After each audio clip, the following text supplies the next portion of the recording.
السلام عليكم، كيف نتوما؟ لاباس عليكم؟ نتمنى تكونوا كاملين بخير وعلى خير، ونلقاكم هذا الفيديو بأتم الصحة والعافية وعشركم مبروك. الله يرزقنا كاملين الصحة والسلامة باش نصوموا هذا رمضان لا فاقدين ولا مفقودين، آمين يا رب العالمين. كما كتشوفوا معايا الوصفة راها باينة بلا ما نقول لكم عليها. وصفة البنانة أو لا زلابية طويلة المعشوقة الجماهير، كتجي هائلة جدا بمكونات جد اقتصادية ومتوفرة في كل بيت، سهلة في التحضير، كتوجد بسرعة، مقرمشة من برا ومعسلة حتى لقلبها من الداخل، كيجي هائل جدا. فتبعوا معايا الفيديو للآخر، كنتمنى لكم فرجة ممتعة. ودابا نبداو على بركة الله. يا بسم الله على بركة الله. هنا الكمية ديال المقادير نصور معكم نصف فقط، ولكن في آخر الفيديو غادي تشوفوا الكمية مضاعفة. يعني هاد الوصفة هادي راها خصوصا للمبتدئات. فعندنا هنايا الماء 325 مليلتر، يعني 2 كؤوس بكأس العنبة وربع الكأس. كل كأس كيوزن 160 مليلتر. كنزيدو نضيفو نصف كاس من زيت المائدة، تقريبا 80 مليلتر أو 80 غرام، يعني الكاس غادي تقسموه في النصف فقط. غادي نزيدو نضيفو عليه نصف ملعقة صغيرة من القرفة اللي هو اليانسون، تكون مطحونة جديدة يعني من الأحسن. كنزيدو نضيفو كمية صغيرة من الملح فقط لتصحيح الذوق. وعندنا هنايا ساشي من سكر منكه بزهرة البرتقال. اللي ما عندوش متوفر غادي يستعمل هادي سكر الفانيلا، او اللي يدير الروح ديال الفانيلا. فمن الاحسن تشريو هذيك الساشي تاع البرتقال او زهرة البرتقال، راك تعطيها واحد النسمة هائلة جدا، راه فرق كيكون واضح بزاف. فانا غادي نستعمل معكم نصف الساشي فقط، وهذا النصف غادي نحتفظ به باش ندير به نفس الكمية، غادي نضاعفها. غادي نغلق عليه مزيان باش النكهه ما تخرجليش. وغادي نزيدو صافي هذا من المكونات اللي عندنا. غادي دابا نحركهم جيدا حتى ينسجموا لي مع بعضياتهم، وغادي مباشره نوضعهم على النار. راني موجده تما السميده اللي غادي نوضعها بعد ما غادي تغلي لي الماء ديالنا، وغادي نشوفوه على النار. النار في الاول غادي تكون متوسطه حتى يغلي لينا، ومره مره نبقاو نحركوه. فما كيغلي لينا كنقصوا النار ديالنا مهيله، وكنحسبوا ليه دقيقه حتى 2 دقائق، وكنطفيو عليه النار مباشره، كنوضعوه على جنب، وغادي نفرغوا عليه الدقيق وكذلك السميده اللي هي الحرشه، السميده الخاصه بالحرشه. بعدنا ملعقه واحده كبيره مملوءه جيدا.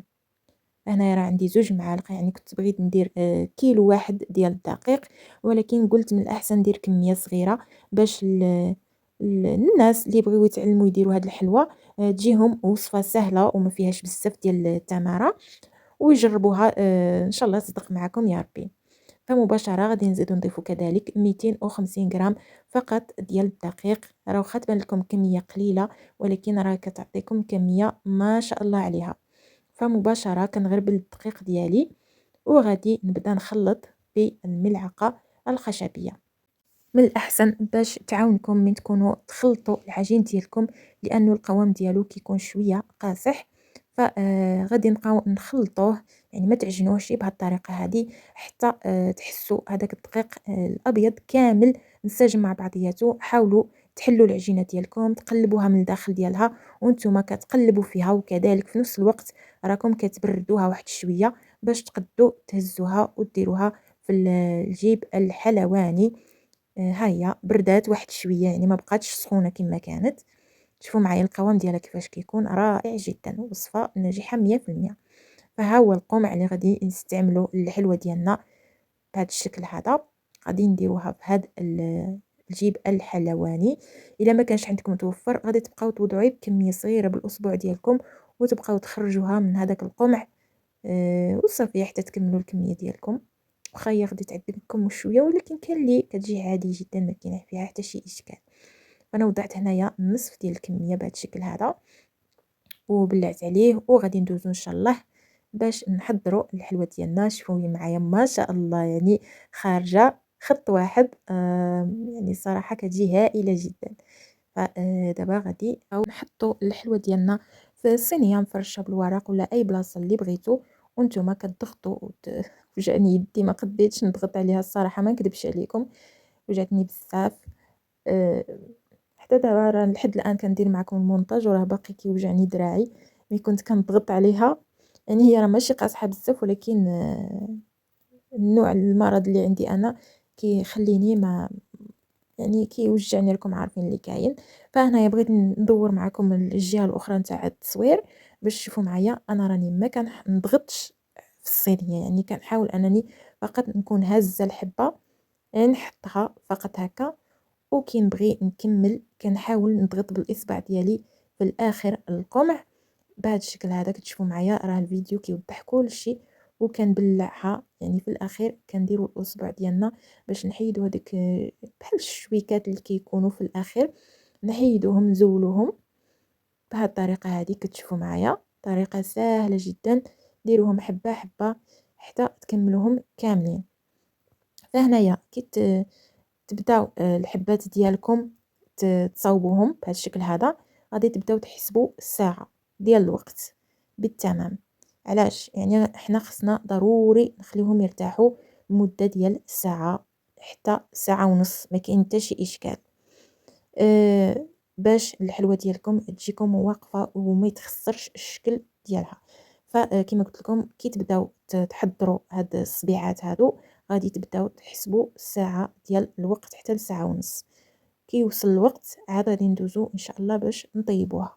انا خوتي خواتاتي من بعد ما دازت ساعه بالتمام، يعني بين ما كانت كتنشف هذه، انا كنت كنحضر كميه اخرى درت معكم على شكل مباشر باش تحضروا معايا. يعني الا بغيتوا كاقتراح ندير معكم فيديوهات مباشره للوصفات تكونوا سهلين واقتصاديين، فقولوها لي في التعاليق الا بغيتوا هذا النوع. الا ما بغيتوش يعني بغيتوا فقط هكا فيديوهات قصارين يكون فيهم الوصفه كامله، فحتى هي قولوها لي.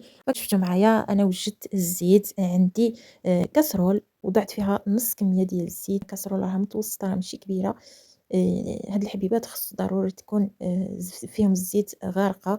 فانتم الا بغيتوش تضيعوا الزيت ديالكم غادي ديروه في واحد كاسرول تكون صغيره بزاف، وكتبداو طيبوا بشويه بشويه حتى تكملوها ان شاء الله. فعلى جنب راني وريت لكم النوع ديال العسل اللي استعملت ديال الحانوت. بالنسبه لطريقه الطهي، الزيت خصها تكون سخونه مزيان مزيان حتى كتشوفوا بدات كدير لكم هذاك الدخان في الوجه ديالها. في الاول كتجهدوا النار ديالكم تكون عاليه، من بعد كي تبداو توضعوا الحبات ديالكم غادي تنقصوا لها تردوها متوسطه. ممنوع ديروها مهيله او لا قليله، لانه الحبات ديالكم ما غاديش يكون مقرمشين وغادي يجيو عامرين بالزيت. فغادي تبقاو تحطوا حبه وتستناو شويه، يعني واحد الثواني هكاك، من بعد تزيدوا تحطوا الحبه الثانيه من بعد، وهكذا حتى تكملوا. تشوفوا الكاسرول ديالكم عمرات اولا تقريبا النصف ديالها عمر. كما كتشوفوا معايا كي النص ديالها راه كيدير هذيك الكشكوشه، عرفوا راه تما هذيك كله راه زلابيه. فالحبات ملي كتحطوهم كيكونوا لتحت، من بعد كيبداو يطيبوا راه غادي يطلعوا لكم الفوق وكيبداو يديروا الكشكوشه.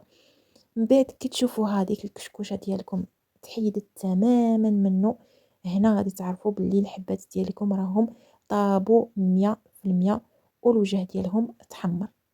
كتشوفوا معايا راه اللون ديالهم بدا كيتحمر، وكذلك هذيك الكشكوشه بدات كتنقص عليهم. فإلا لاحظتوا الحبيبات ديالكم التصقوا مع بعضياتهم، فحاولوا ما تمسوهمش حتى تشوفوهم تحمروا. عاد خذوا شوكة وفرقوا بيناتهم. هادو اهم النصائح اللي بغيت نوضح لكم.